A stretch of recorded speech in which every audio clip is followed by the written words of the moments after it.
नमस्कार दोस्तों, हमारे चैनल में आप सभी का स्वागत है। आज हम सुनेंगे रामायण कथा से संबंधित ऋषि भारद्वाज के आश्रम में चित्रकूट की यात्रा। तो आइए दोस्तों सुनते हैं। जब निषाद राजगुह वापस गंगा के उस पार चले गए, तब राम ने लक्ष्मण से कहा, हे सौमित्र, अब हम सामने के फैले हुए इस निर्जन वन में प्रवेश करेंगे। ये भी हो सकता है कि हमें इस वन में अनेक प्रकार की भयंकर स्थितियों और उपद्रवों का सामना करना पड़े।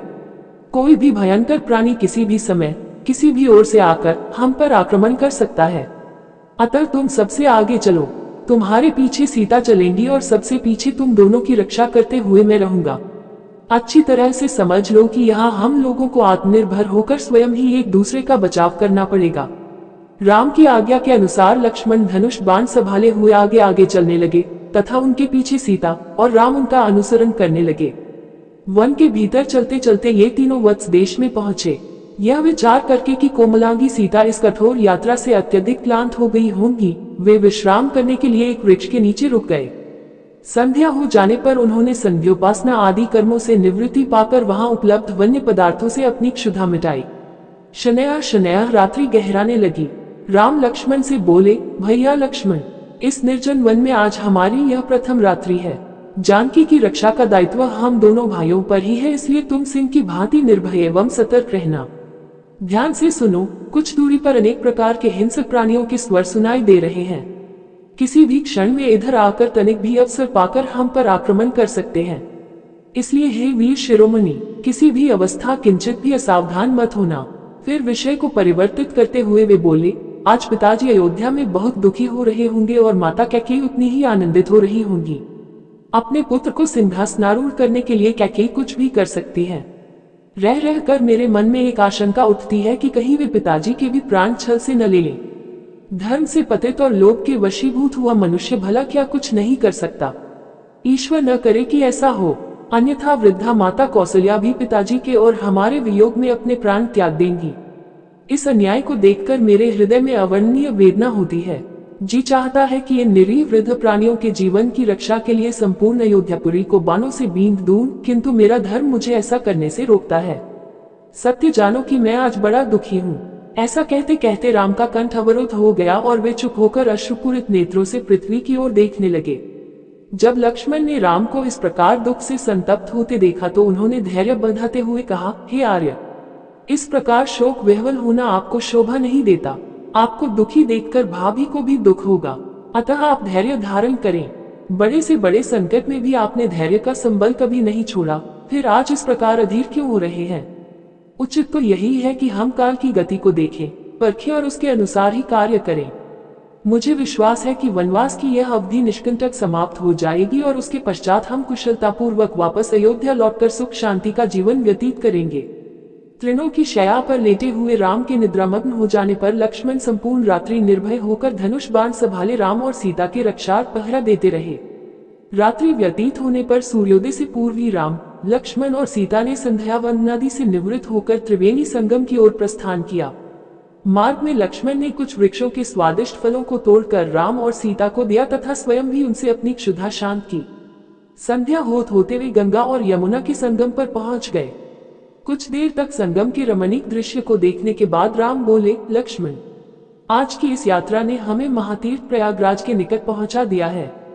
हवन कुंड से उठती हुई यह धूम रेखाएं ऐसी प्रतीत हो रही है मानो अग्निदेव की पताका फहरा रही हो। हवन के इस धुएं की स्वास्थ्यवर्धक सुगंधी से संपूर्ण वायुमंडल आपूरित हो रहा है। मुझे ऐसा प्रतीत होता है कि हम महर्षि भारद्वाज के आश्रम के आसपास पहुंच चुके हैं। संगम की उस पवित्र स्थली में गंगा और यमुना दोनों ही नदियां कल कल नाद करती हुई प्रवाहित हो रही थीं। निकट ही महर्षि भारद्वाज का आश्रम था। आश्रम के भीतर पहुंचकर राम ने भारद्वाज मुनि का अभिवादन किया और कहा, हे महामुने, अयोध्यापति महाराज दशरथ के पुत्र राम और लक्ष्मण आपको सादर प्रणाम करते हैं। भगवान पिता की आज्ञा से मैं 14 वर्ष पर्यंत वन में निवास करने आया हूँ।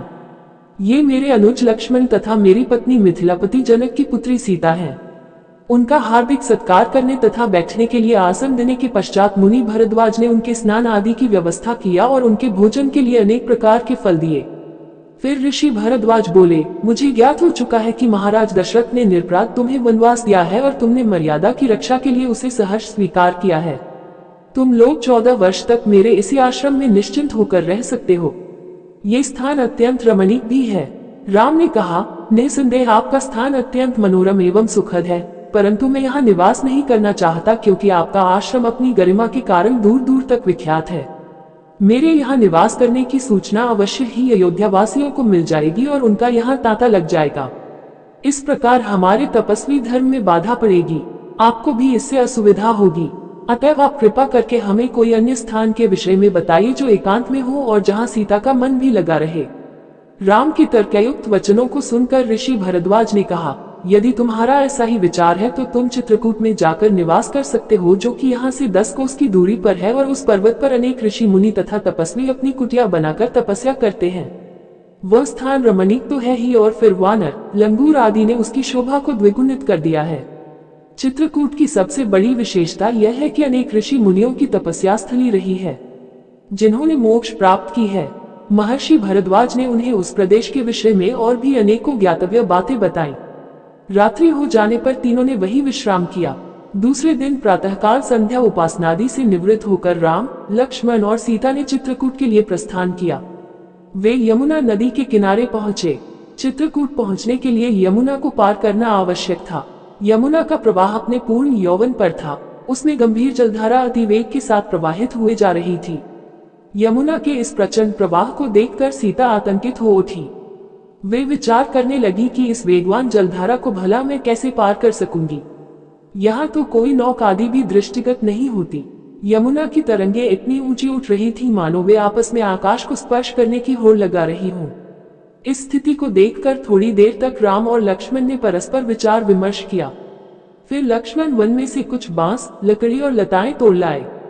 उन्होंने बांस और लकड़ियों को लताओं से बांधकर तात्कालिक रूप से उपयोग करने योग्य एक नौक का निर्माण किया। उसमें एक आसन भी सीता के बैठने के लिए बनाया गया। फिर उन्होंने नौक को यमुना में उतार दिया। रामचंद्र ने सीता को भुजाओं में उठाकर उस नौक में बिठाया। अपने तथा लक्ष्मण के वक्कलों को भी नौक में रख दिया। तत्पश्चात दोनों भाइयों ने तैरते हुए नाव को आगे धकेलना आरंभ किया। नाव मंझधार में पहुंचकर वेगवती लहरों के झकोरों के कारण ऊपर नीचे होने लगी। इस स्थिति में जानकी आकाश की ओर देखकर परमात्मा से प्रार्थना करने लगी, हे ईश्वर, हमें कुशलतापूर्वक पार पहुंचा दे। मैं यह व्रत लेती हूँ कि वनवास की अवधि समाप्त करके लौटने पर मैं यहाँ यज्ञ करूंगी।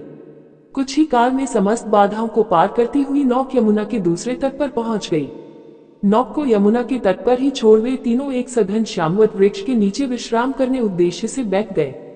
थोड़ी देर विश्राम करने के पश्चात उन्होंने आगे प्रस्थान किया। चलते चलते वे ऐसे स्थान पर पहुंचे जहां मयूर अपनी मधुर ध्वनि से संपूर्ण वातावरण को आह्लादित कर रहे थे। युग बनाए हुए वानर वृक्षों की शाखाओं पर चंचलता पूर्वक उछल रहे थे। भगवान भास्कर भी अस्ताचल के द्वार पर जा पहुंचे थे। लालिमा से युक्त सूर्य की रक्तिम किरणें पर्वतों की चोटियों को स्वर्णमय बना रहे थे। कुछ ही काल में सूर्यदेव ने अपनी किरणों को समेट लिया है। चारों ओर अंधकार व्याप्त होने लगी। सीता तथा लक्ष्मण की सहमति प्राप्त कर राम ने वही विश्राम करने का निर्णय किया। वह अति रमणीक स्थान यमुना के समतल तट पर स्थित था। सबने यमुना में स्नान किया और उसी के तट पर संध्योपासना की। उसके पश्चात लक्ष्मण ने राम और सीता के लिए तृण की शैयाओं का निर्माण किया और वही उन्होंने रात्रि व्यतीत की। उम्मीद करते हैं दोस्तों आपको ये रामायण कथा से संबंधित ऋषि भारद्वाज के आश्रम में चित्रकूट की यात्रा सुनने में अच्छी लगी होगी जी। दोस्तों आपको ये विचार सुनने में अच्छे लगे हैं तो कृपया करके चैनल को सब्सक्राइब जरूर करें। इसी के साथ विदा लेते हैं दोस्तों, कल फिर इसी प्रकार के विचार लेकर हाजिर होंगे। तब तक सभी दोस्तों को जय श्री राम जी।